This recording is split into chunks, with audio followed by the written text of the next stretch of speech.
So here's a little pro tip when you're shooting with celebrity talent. Get yourself a second camera body. We had a car rig shot coming up, and yes, we could have just used our RED V-Raptor, and luckily with the Ignite Digi Keystone platform, slid it off the Ronin and onto the cheese plate, ready to go on the car rig. However, that would have taken just enough time where we're racing against the clock and every minute with celebrity talent is watched closely. So we got ourselves a RED Komodo X, got that pre-rigged on a hostess tray on the side of the car. So the moment that we got off the golf course and got up to the front of the clubhouse, we were able to put Ozzie Smith straight into the car. We didn't even have to use any of the lenses that we're using on any of the interior shots or the exterior shots.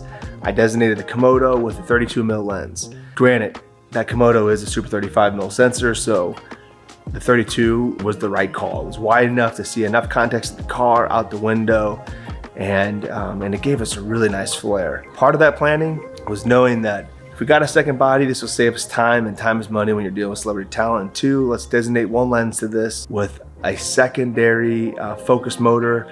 So all the AC had to do was just show up and do his little magic.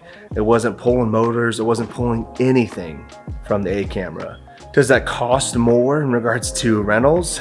Yes, but if you're working deals with rental houses and or maybe you already own the equipment, this is a time saver pro tip that I would encourage any of you guys out there to talk to your producers and say, hey, here's how we can save us time and money. A $400 camera rental for that day is a whole lot cheaper than overtime for 15 crew members.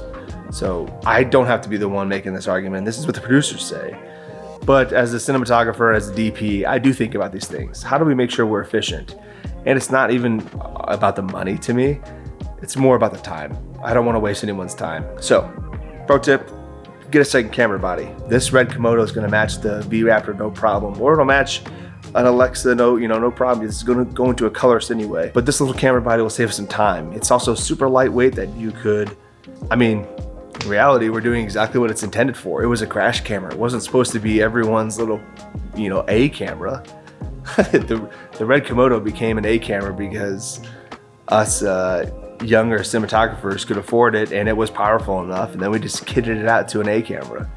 But I think it was intended to be a crash cam or an insert cam, or just kind of for this same purpose. It was, hey, we need this little extra camera, put it on there, it's nice and lightweight. All right, back to it.